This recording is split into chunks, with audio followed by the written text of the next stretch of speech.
Welcome and thank you for joining us today. We are here at the breathtaking Top of the World restaurant at the Stratosphere Hotel and Casino, 1,000 feet above the Las Vegas Strip. Today, we'll unveil the results of the Nevada State Bank Small Business Survey. But first, it's National Travel and Tourism Month week, May 6th through the 12th. And since Las Vegas is the travel and tourism mecca of the world, our first guest is President and Chief Operating Officer for the Las Vegas Convention and Visitors Authority. Welcome, Mr. Steve Hill. Steve, thanks for being here. Appreciate the opportunity. You have been an icon in service for the state of Nevada, most recently at GOED, the Governor's Office of Economic Development, and now you're at the LVCVA. Tell us a little about that progression and how it's going. Well, my career path has taken a few turns. I'm honored to be a part of such a great organization, and I'm excited about where the community's headed, what the destination brings to tourism across the globe, and excited to be a part of the LVCVA. Speaking of the LVCVA, the Convention Authority expansion, we just saw a great unveiling of a video at one of the recent board meetings, and it was a beautiful facility. Can you tell us a little about that? Well, we're excited about that too. And, you know, our customers and the customers of the destination came to us at the Tourism Infrastructure Committee and really made the case that the convention center needs to grow, and the facility that we have right now needs to be rehabilitated. Some of it's almost 60 years old. So we'll be adding another 600,000 square feet of exhibition space in a building that is a total of 1.4 million square feet. We currently have 3.2 million square feet on site, so we'll be nearing a 5 million square feet facility, and I'm sure that the destination will fill that up. Well, it's a gorgeous facility, as you can see on the video, and I know that this will make Las Vegas that much more competitive. Can you talk about how Las Vegas will fare versus the competition in the country and in the world? Well, I think what makes Vegas unique is that there is just no place like this. The feeling that our visitors get when they come can't be matched anyplace else, and that continues to be a draw. We need to keep up with that. We need to stay ahead of what other destinations are doing, both in the meeting and convention space and in the leisure space as well, and we're doing that. We are expanding the convention center, which will certainly keep pace with the midweek growth that we're seeing in the destination, and then we're adding our partners up and down the strip are adding just a continued list of opportunities for our customers in the future. I think there's some exciting and unique features of the new facility. Can you talk a little bit about what we can expect to see in the building? Well, to start with, I think the look will be iconic. It will be both modern with a nod to our history here. We'll bring in neon, we'll bring in some signage that relates to properties that are no longer with us but are still remembered. But we'll also be on the cutting edge with technology, with the look and feel of the building. I think it will allow the conventioneers an easier time in terms of wayfinding, knowing where they're going, having that be an obvious destination. So we're excited really about all of that. Another issue that's the talk of the town, I think, is the Raiders, all the new sporting teams that are coming to Las Vegas. How does that bode for the city of Las Vegas and the entire state for that matter? Well, it's important in terms of visitors and tourism. We're excited about all of the sports teams that have committed to Las Vegas just in the last year, let alone all that we had already had. But in addition to that, I think it's an opportunity for the economic development space. When I was in my last job, I talked about what being a global center for sports can mean to the economy in Southern Nevada and therefore for the whole state. Things like sports medicine, research and development in training and nutrition and all of the things that sports teams need and bring. When we have that kind of critical mass here, it provides a way to bolt on additional economic opportunity over and above what it does to help drive visitation to the market. What does combining the president and COO roles mean for the organization and the entire industry? Well, I obviously was not around when the board made the decision to do that, so I don't really want to speak necessarily to what they had in mind, but I think it fits well for the organization. With both the growth of the destination and of the LVCVA itself, adding additional depth to the organization I think was important. In terms of my fit into that, I hope I bring, I've got some construction background, I have some finance background, and certainly customer service background, both, with my time from the chamber and in business, and certainly in my role with the state.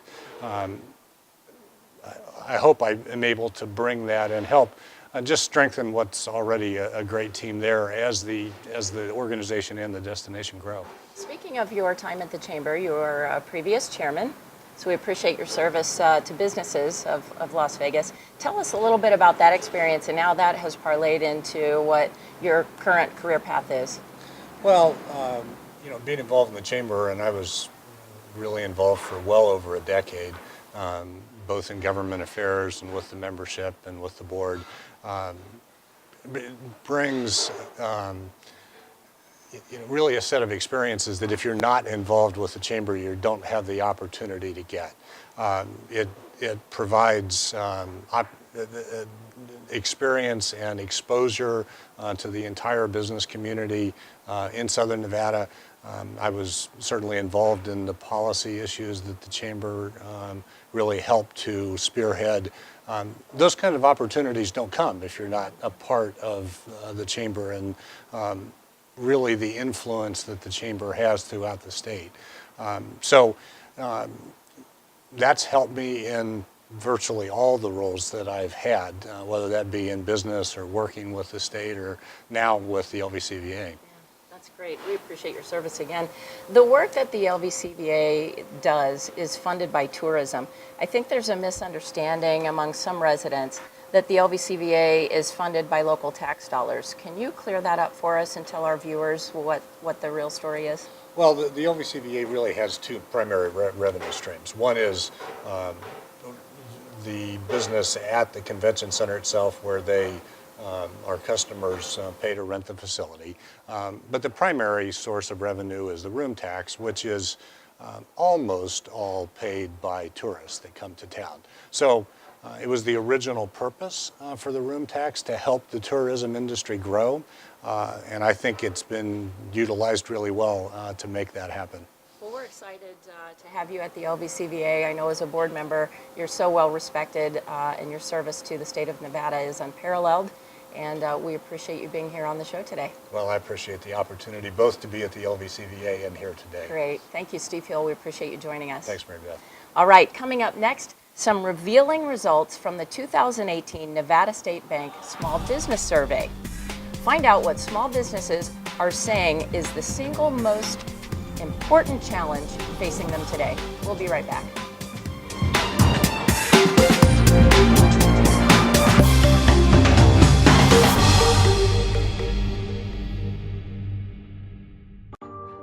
Life's journey isn't just about what happens.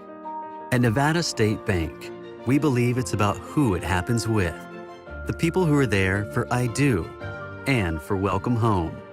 The people who are there for your growing business. And the ones who are there for a lifetime. For every moment of life's journey, the people of Nevada State Bank are here for you. Because it matters who you spend life's moments with. And it matters who you bank with. Nevada State Bank. This is the story of two businesses. Andy made a lemonade stand and hoped people would come. Jill did too, but she chose a team to get the word out about her lemonade stand. Jill learned early that advertising with the right team gets the best results. At Cox Media, we do this every day, helping your business grow to meet its potential. With our marketing expertise, Cox Media is your partner for advertising success.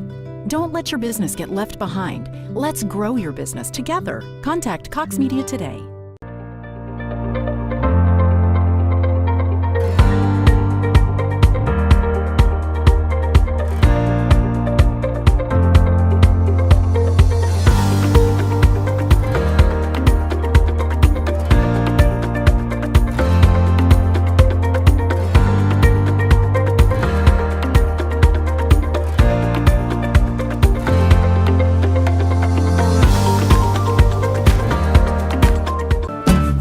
Nevada Broadcasters Association presents the 23rd Annual Hall of Fame Gala, honoring Rossi Rollencotter, Don Logan, and this year's Lifetime Achievement recipient, Hank Thornley, Las Vegas's first television news director and anchorman. Celebrating our 2018 Hall of Fame inductees and Foundation Scholarship recipients. It's the Nevada Broadcasters Association's Hall of Fame Gala. For tickets, visit nevadabroadcasters.org. Welcome back to Like Nobody's Business, where we are high atop Las Vegas, enjoying the view and the hospitality of the top of the world restaurant at the Stratosphere Tower. Our next guests are Mr. Terry Shirey, President and CEO of Nevada State Bank, and Mr. Jeremy Aguero, Principal of Applied Analysis. Welcome, you guys. Thank you. Thank you. Thank you for coming on the show today. Very glad to be here. Thank you. We have a lot to talk about. Mr. Shirey, tell us, why does Nevada State Bank do the Small Business Survey? Well, it's part of our commitment to the community. Small businesses play such a vital role in our state, in our economic growth, and our job creation, that 5 years ago, we commissioned Applied Analysis, Jeremy's firm, to conduct a survey on our behalf to really get a sense of the pulse of the small business community here, really to ensure that we were aligning our resources at Nevada State Bank with the needs of small business. This must be a great resource for small business and folks interested in the economy in general in Las Vegas. Absolutely. We also hope that decision makers will use this information as they're making policy decisions. Yeah. So Jeremy, tell us, what are the key findings of this report? I don't know if there's just a single key finding. Yeah. I think most importantly is the optimism that we're seeing among businesses. We started to see more of that last year after a couple of years where, of course, things were a bit difficult. We've seen more of that now. We've seen improvements relative to how people are viewing both the national economy and the local economy in terms of performance. But this doesn't mean that there's not concerns out there. Things like healthcare, regulation continue to be problematic as our economy continues to grow. We're starting to feel some of the difficulties and challenges associated with that. And so we're looking forward to seeing how businesses react to each one of those things as our economy continues to grow. It's always wonderful to see so much optimism, and I was reading the report. I was really sort of astonished at how optimistic people are given recent years, but it's always so wonderful to see. What does this optimism look like in terms of the economy in real dollars? Well, look, I mean, when you translate optimism into economic activity, what we know is it's the greatest level of economic output we've ever seen as a community. It's the highest level of employment we've ever had as a community, and now we're seeing increases in wages and salaries that we haven't seen for some time. So what does it translate into? It means more business activity, and it means more people are employed, and those people are earning more money. From an economic perspective, it doesn't get a whole lot better than that. Yeah, I know. And I saw that in the new and expanding companies in our state, we look at, of course, the sports teams, Tesla, Switch, and so forth. How did they play into the results of the survey? Well, look, when we're surveying folks, the survey is totally random. So we want to have the survey look at businesses all over the state and focused on small businesses. But when you ask about some of those economic development activities that we've had, companies like Tesla moving in, I think that is feeding that activity. Not only that, but it's changed the dialogue about how people are talking about Nevada. You roll back to 2011 when Governor Sandoval created the Governor's Office on Economic Development and said, we're going to do economic development differently. Here in Southern Nevada, we've had 10,000 new businesses be created since that period of time. Yeah, we focus on a few of those, the ones that make the headlines, but when you talk to folks like Nevada State Bank and what they're working on, it has to do with so many of the small businesses that are here looking to find ways to expand. When we think about economic development and diversification, oftentimes those are viewed as the same thing, and really they're not.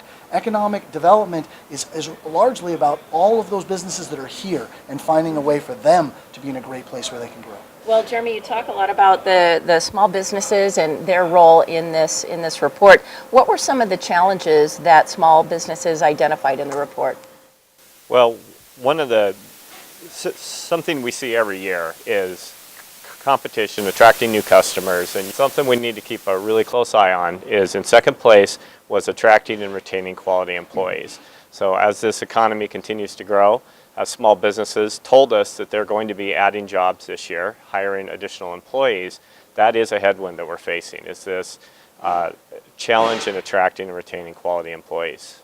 Yeah, I know that's another thing that we deal with at the Chamber is trying to shore up that workforce development. That's been a real key issue for the Chamber as well. Were there any other findings about workforce development and how are our small businesses dealing with that today? Not specifically, and maybe Jeremy can address this. Yeah, sure. No, look, I'll take a shot at it. Yeah. It's a little bit of a double-edged sword, right? I mean, and Terry and I have talked about this a lot. On the one hand, we're number one in the entire United States in terms of job formation. It doesn't get any better than that. And where we used to know that there was a labor supply issue, we didn't have enough folks, that was largely centered in healthcare and technology. We're not seeing that today.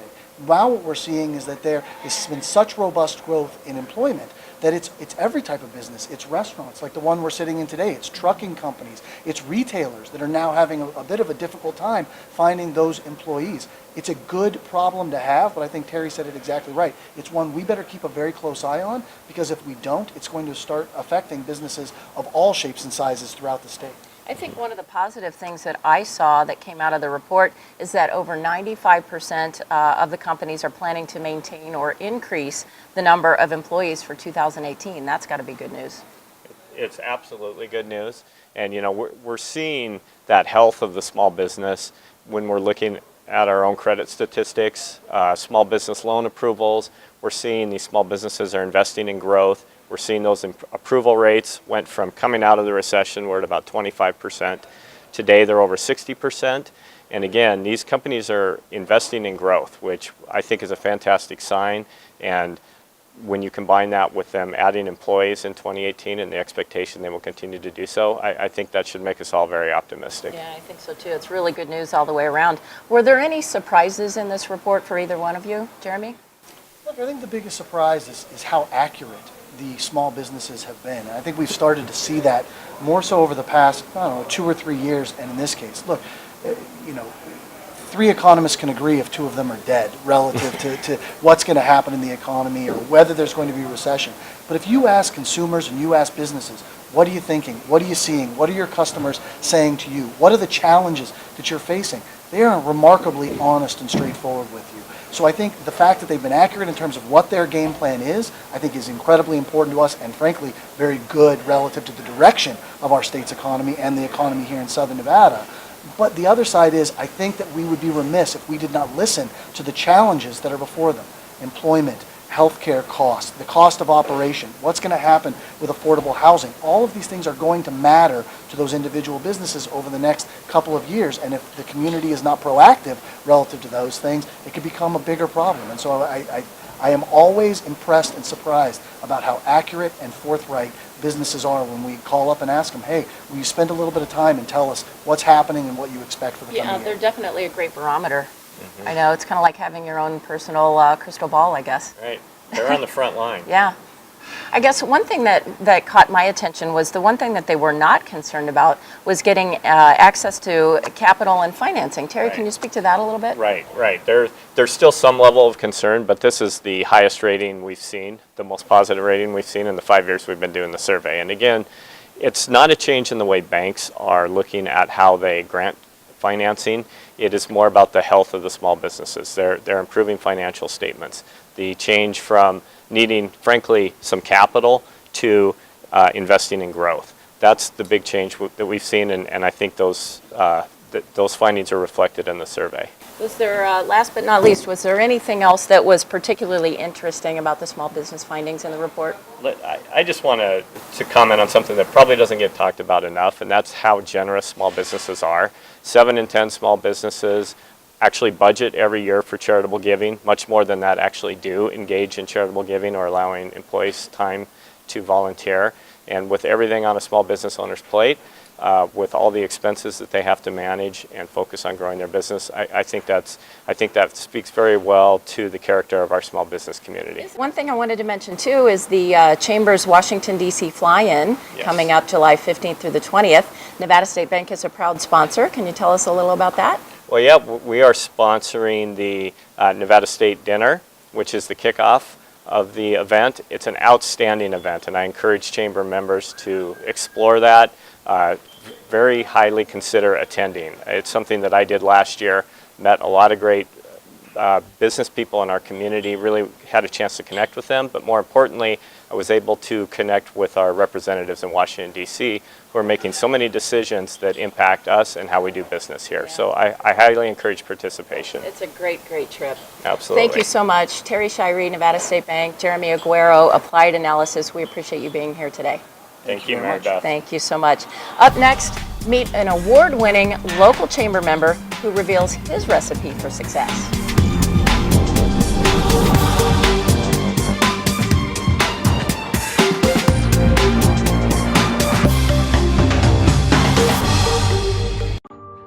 Life's journey isn't just about what happens. At Nevada State Bank, we believe it's about who it happens with. The people who are there for I do and for welcome home. The people who are there for your growing business and the ones who are there for a lifetime. For every moment of life's journey, the people of Nevada State Bank are here for you because it matters who you spend life's moments with and it matters who you bank with. Nevada State Bank. This is the story of two businesses. Andy made a lemonade stand and hoped people would come. Jill did too, but she chose a team to get the word out about her lemonade stand. Jill learned early that advertising with the right team gets the best results. At Cox Media, we do this every day, helping your business grow to meet its potential. With our marketing expertise, Cox Media is your partner for advertising success. Don't let your business get left behind. Let's grow your business together. Contact Cox Media today.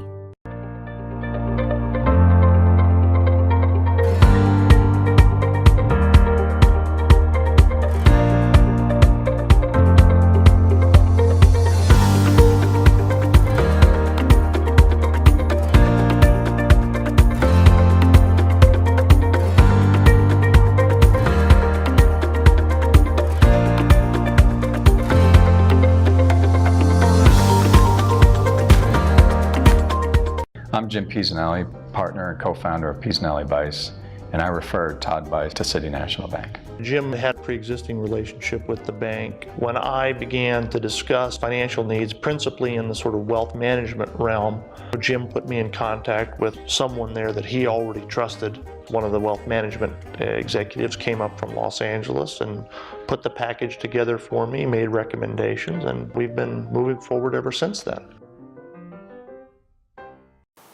Welcome back from the Top of the World restaurant at the Stratosphere Tower. I'm here now with Chamber correspondent Lauren Stuart, and she met with an award-winning small business owner and 12-year chamber member who's doing business like nobody's business. Right, Lauren? That's absolutely right, Mary Beth. It's Mehdi Zarhloul, founder and CEO of Crazy Pita.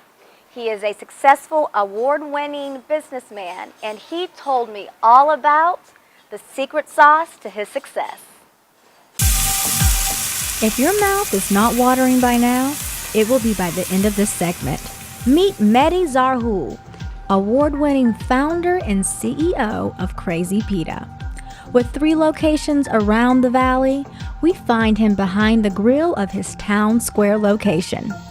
Mehdi is the recent recipient of the Small Business Administration's Nevada Small Business Person of the Year, and after speaking with him, it's a no-brainer why he was nominated. Mehdi reveals the secret to his success. As they say, location is your number one. Providing the best customer service with a friendly smile. Mehdi says that being awarded by the SBA, To be selected to be number one in Nevada, it's privilege. We feel very honored to win this award. Mehdi also attributes his SBA award win to his loyal customers and the community who has embraced the cuisine since 2006. We started this business based on a few things in mind. To provide the great Mediterranean food with a professional and friendly and uncompromising service. Mehdi was able to show me some of Crazy Pita's signature dishes, and I was able to show him how I handle the grill.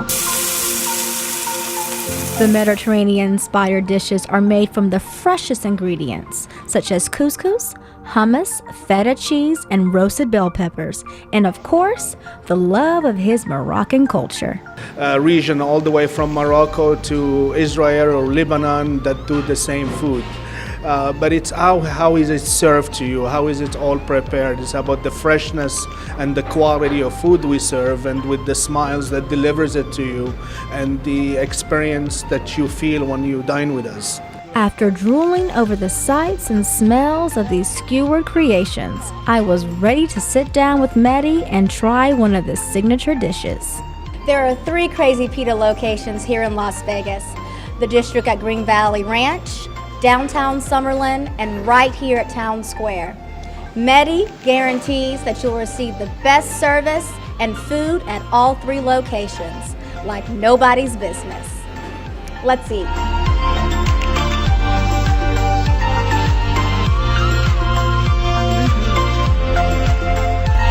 That's great, Lauren. Thank you so much. The Crazy Pita is a great chamber member, and I really can't wait to try one of those pita wraps myself. Absolutely. And if you are a chamber member that's doing business like nobody's business and you would like to be featured on our show, reach out to me at likenobodysbusiness@lvchamber.com.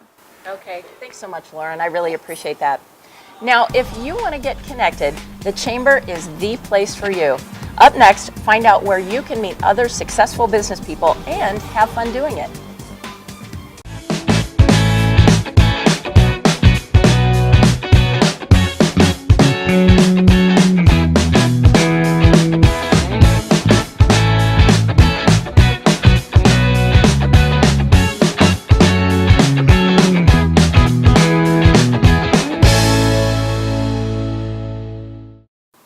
Thank you so much for watching this edition of Like Nobody's Business. And remember the Chamber's upcoming Washington, D.C. fly-in, July 15th through the 19th. For more information, please visit lvchamber.com.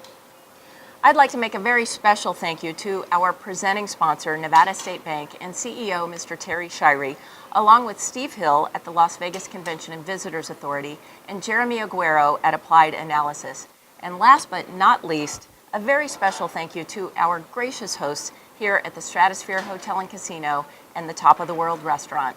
We'll see you next time on Like Nobody's Business. I'm Mary Beth Sewald.